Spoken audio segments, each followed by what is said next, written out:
আরেকটি হলো মৌলবাদ। আশেপাশের মসজিদগুলোতে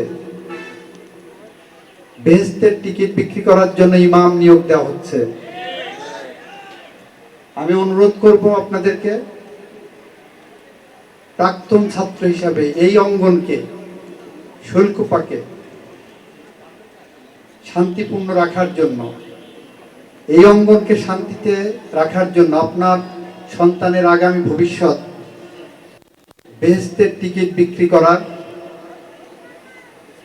যে উদ্যোগ যারা নিয়েছেন, সেই জায়গাটা আপনারা জনসচেতনতা বৃদ্ধি করে একটি বাসযোগ্য আবাসভূমি হিসাবে গড়ে তোলায় আপনারা ভূমিকা রাখবেন। আমি আপনাদের সাথে থাকবো, পাশে থাকবো। আমার দল করার কারো দরকার নাই।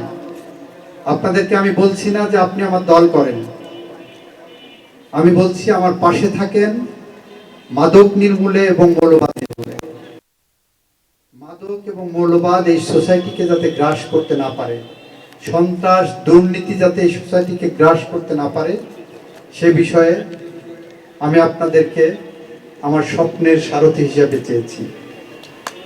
আশা করি সেই স্বপ্নের পথে আপনারা আমাকে সহযোগিতা করবেন। এই কথা বলে